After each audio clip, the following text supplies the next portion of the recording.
nos vamos y nos quedamos en la Argentina. Vamos a un ratito de argentinidad, un ratito para seguir analizando, complejizando, problematizando, radiografiando lo que ocurre en la actualidad política argentina. Siento que no vamos a discutir nada de la interna o siento que no vamos a discutir de los chismes de Palacio o nada.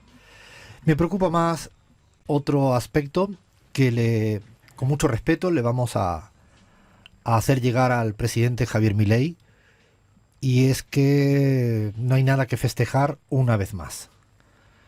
No es que seamos aguafiestas, estaríamos felices si la gente estuviera viviendo muy bien, pero no es el caso y no estamos dispuestos a aplaudir y festejar lo que no es festejable. Voy a empezar con un dato o un concepto muy básico que yo espero que el señor Javier Milei y su séquito hayan leído alguna vez un manual de teoría económica y que hayan descubierto que hace más de 40 años apareció en economía un término muy presente, omnipresente, que se llama financiarización, que a veces es difícil, parece un trabalengua, pero entrénelo, señor Javier Milei, quizás le vaya a salir. Financiarización. Insisto que no es un término nuevo, ni es ninguna creatividad libertaria, ni del 2024, ni del 2023, ni siquiera es de la Argentina, creado en la Argentina. La financiarización no es más que cuando el mundo mundial, la economía global, tiene una fuerte dependencia de todo lo que ocurre en el universo de las finanzas. Dicho de otro modo, es como si a principios de los 80, por poner un año, aunque es un proceso que viene increciendo en los años anteriores, la economía financiera se desconecta de la economía real. Es como si las finanzas que siempre fueron utilizadas para poder ayudar a la economía real, productiva, ¿no? Un banco le daba plata a una empresa para producir algo, para tener un comercio de algo, para crear algo. La economía financiera se fue despegando, disociando, alejándose de la economía real. Y seguramente el señor Javier Milei, Caputo y compañía lo habrán leído alguna vez, porque hay muchos estudios que avalan este dato. Es que por cada dólar que hay en la economía real en el mundo, cada dólar que hay en la economía real en el mundo, hay 20 dólares en la economía financiera. Si no le gusta este dato, puede usted leer los informes de Goldman Sachs, que no sean marxistas, ni socialistas, ni comunistas, que plantean que el precio de las materias primas no depende estrictamente de la oferta y la demanda. ¿Por qué? Porque depende del comportamiento especulativo. Los informes de Goldman Sachs, por ejemplo, dicen que el petróleo, el precio del petróleo, depende de un 40 al 50% de las especulaciones financieras. Es decir, las apuestas financieras sobre algo determina el precio de las cosas. No el precio de las cosas se determina por la cantidad de oferta y demanda que hay. Se van girando, ¿no?, las prioridades de la economía, y cada vez es más importante, se lo digo a la gente futbolera de la Argentina, es mucho más relevante lo que pasa sobre las apuestas del resultado de un partido de fútbol que lo que pasa en la cancha de fútbol. Es tan sencillo como eso. Como que se puede mover mucha más plata en las apuestas respecto a los partidos de fútbol que la plata que se mueve en el partido de fútbol. Pues esto es lo mismo, se mueve más plata en la especulación financiera, en la timba financiera, en el casino financiero, que lo que pasa en la economía real. Yo me imagino que esto lo habrá leído el señor Javier Milei, que presume de ser un buen lector, porque además, insisto, es algo que viene desde hace décadas. Claro, el riesgo país, lo único que mide es el riesgo de pagar a los acreedores financieros. Por lo tanto, se preocupa o se ocupa únicamente de cuánto un país puede llegar a pagar lo que le debe a un acreedor financiero, no lo que le debe a la familia que no tiene para comer. Eso le vale madres, le importa un carajo al riesgo país. El riesgo país, que además lo hace un banco, curiosamente, JP Morgan, que lo viene trabajando desde hace tiempo, lo que te dice es el riesgo que el país tiene para no pagarle a sus acreedores financieros. Otro dato que no es casual es que el concepto de riesgo país Fue creado, insisto, en el 1982 por el Comité del Grupo de los 10, llamado también Comité Cook, en Basilea, que precisamente estaba circunscrito para que las empresas privadas pudieran pagar a sus acreedores financieros, y luego esto se extrapoló a nivel de estados, de país.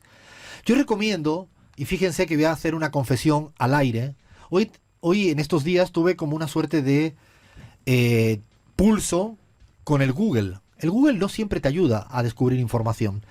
Yo quería, porque había estudiado en su momento de doctorado, el riesgo país no había anticipado las crisis financieras, ni siquiera. Dicho de otro modo, es que el riesgo país podía estar a la baja y a los pocos meses se fue a la mierda la economía y las finanzas de un país. Y yo recuerdo que había estudiado en el doctorado que habían muchos casos a lo largo del mundo en los cuales el riesgo país ni siquiera anticipaba para lo que era creado, que era anticipar que iba a venir una crisis financiera. Y el Google, cuando tú le preguntabas por esto, no te daba la respuesta, sino te llevaba al otro marco. Es muy interesante cuando tú en el Google le estás llevando la contra al mainstream. Pruébenlo. Prueben buscar en Google aquello que no dice la gran mayoría. Me puse a encontrar, recomiendo un paper que dicen refleja los índices de riesgo país, las variables relevantes en el desencadenamiento de las crisis externas, un análisis sobre el periodo 94-2001. Ahora lo vamos a colgar en nuestras redes sociales. Y lo interesante de este paper, de este artículo de investigación de la academia, de los que recomiendo que lea al señor Javier Milei, al señor Caputo y a todo su equipo, que por ejemplo en la crisis del 94 y del 95 en México, el riesgo país estaba a la baja y se fue a la mierda financieramente México. En Tailandia, en 1997, ocurrió lo mismo. En Corea del Sur, en 1997, ocurrió lo mismo. En Malasia, en 1997, ocurrió lo mismo. En Indonesia, en 1997, ocurrió lo mismo. En Brasil, en 1999, ocurrió lo mismo. En Turquía, en 2001, ocurrió lo mismo. Y atención, en la Argentina, en aquel año, el año del estallido, 6 meses antes del estallido, el riesgo país estaba muy por debajo de 1000. Estaba en 600 y pico. No llegaba a 700. Se aplaudía por aquella época, primer semestre del año 2001, que el riesgo país estaba por debajo de 700. ¿Os suena? ¿Os suena? ¿Os suena el festejo de la caída del riesgo país desde 1900 a 900, como vienen festejando todo el actual gabinete económico y muchos medios de comunicación que aplauden este dato? En la Argentina, repito, primer semestre del año 2000, el riesgo país estaba por debajo de 700 y era aplaudido en ese momento porque se estaba logrando una estabilidad absoluta. Claro, lo interesante del caso es que el señor Milei ha conseguido este dato sencillamente, y lo digo sencillamente porque es muy sencillo, diciéndole a los acreedores financieros, os vamos a pagar absolutamente todo. Y diciéndole al resto de la población, no vamos a resolver absolutamente nada.